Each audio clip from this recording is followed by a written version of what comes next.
It was supposed to be just another night.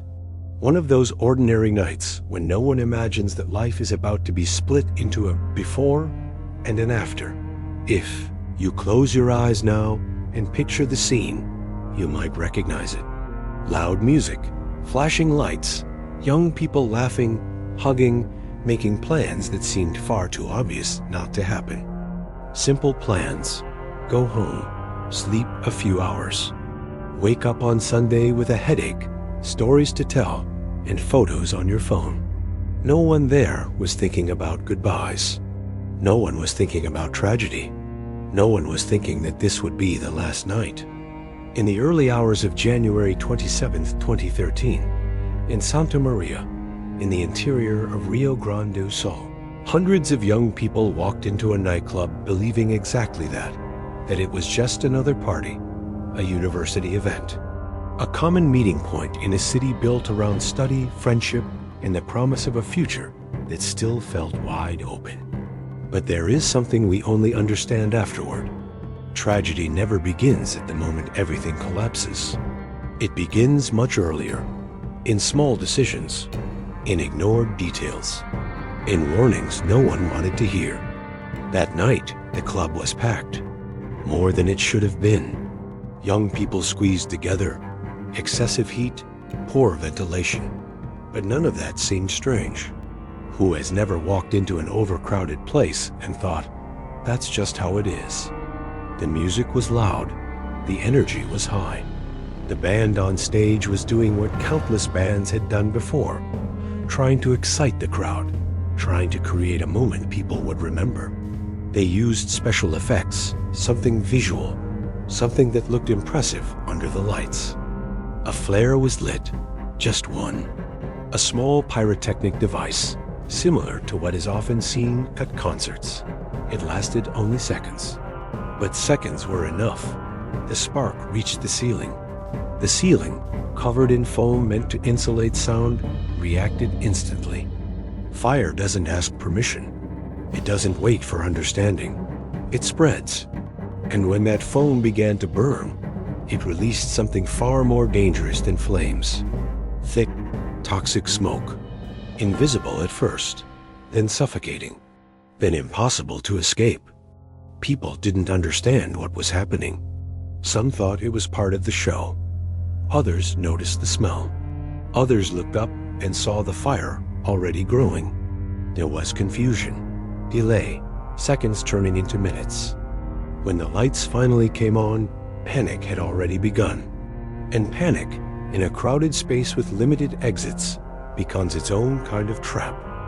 People rushed toward the doors, toward the only exit they knew, toward the same place, all at once. But there was a problem. The main exit was partially blocked. Security guards at first thought people were trying to leave without paying. In those first moments, they tried to control the flow instead of opening it completely. It was a misunderstanding that cost time. And in a fire, time is everything. The smoke spread faster than anyone could run. It filled the air, low and heavy, making breathing difficult. Many never even saw the flames. They inhaled the gases and collapsed where they stood, disoriented, unable to find their way. Inside, visibility dropped to almost nothing. The lights failed. The sound of music was replaced by screams, by people calling names, by the desperate noise of bodies pushing against each other, all trying to reach a door that suddenly seemed too far away. Some tried to return to the bathrooms, thinking they could find another exit. Others climbed over furniture. Friends held hands so they wouldn't get separated. Many never let go. In tragedies like this, survival is often decided by seconds and by chance. Outside, those who managed to escape began to realize the scale of what was happening. They turned back, trying to help, trying to pull others out, shouting for emergency services. The night that had begun with music was now filled with sirens. Firefighters arrived quickly, but the situation inside was already critical. The dense smoke made entry extremely difficult.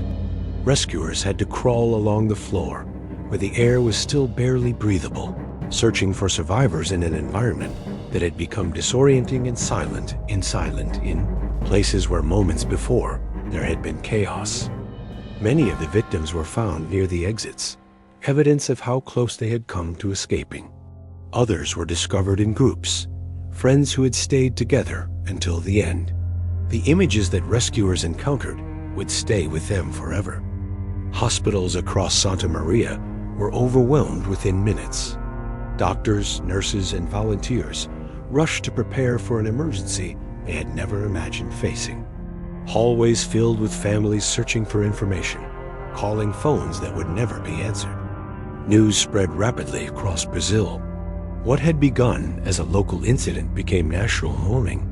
Parents traveled through the night, desperate to reach the city. Many arrived not knowing whether they were coming to embrace their children or to say goodbye. The official number would later confirm what no one wanted to believe. 242 lives lost, most of them young, students, friends, people at the very beginning of their adult lives, gathered for what should have been an ordinary celebration. In the days that followed, the city transformed completely. Santa Maria, once known for its universities and youthful atmosphere, became a place of silence. Classes were suspended. Stores closed their doors. People gathered in public squares, holding candles, trying to understand how something like this could happen. Funerals happened one after another, sometimes side by side. The scale of the loss was impossible to ignore. Entire groups of friends were gone. Families buried their children. Professors mourned students they had seen just days earlier, in classrooms full of plans and expectations. Investigations began almost immediately, and with them came questions that were harder to face than the fire itself. How could a nightclub operate with inadequate safety measures? Why were there not enough exits? Why was flammable material used on the ceiling? Why had warnings been ignored? Authorities discovered a chain of failures. Permits that should not have been granted.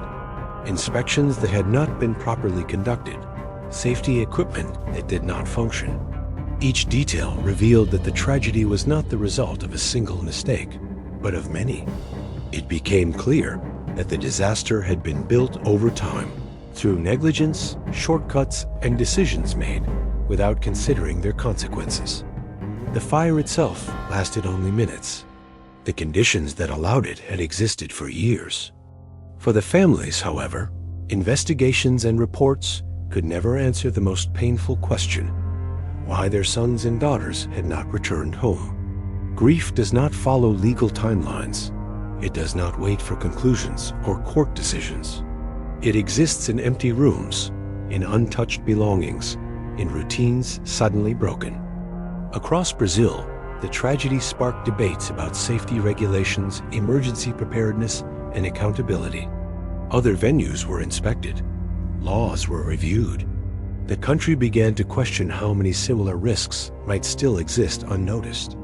Yet for those directly affected, the changes felt both necessary and painfully late. Prevention is invisible when it works, but its absence becomes devastatingly visible when it fails.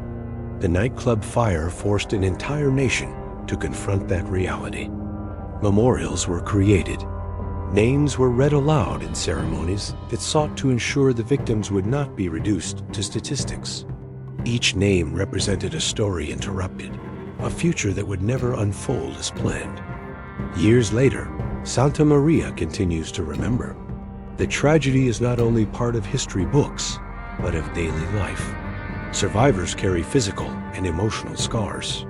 Families continue to seek justice, meaning, and ways to keep memories alive. The story of that night is no longer only about what happened inside a nightclub. It has become a reminder of how fragile ordinary moments can be, and how quickly celebration can turn into tragedy when safety is treated as secondary. It also reminds us that disasters rarely come without warning. They are often preceded by overlooked risks, by small decisions that seem harmless until they align in the worst possible way. Understanding this is part of honoring those who are lost. Remembering is not about reliving pain, but about refusing to let indifference take hold again. The legacy of Santa Maria lies in awareness, in responsibility, and in the determination to ensure that crowded rooms remain places of joy, not danger. Every year, the city pauses to reflect, not only to mourn, but to reaffirm a commitment to vigilance and care. Because the greatest tribute is not silence. It is change. It is attention. It is the decision to never ignore warning signs again. And so the memory endures, carried by those who survived, by families who continue to speak, and by a country that learned, through unimaginable loss, the true cost of neglect. If this story made you feel uncomfortable, don't ignore it. Leave a like now. It helps this video reach more people. Subscribe to the channel, because there are stories that must not be forgotten. And watch the next video that's appearing on your screen. Silence protects those who are wrong. Information protects those who have no voice.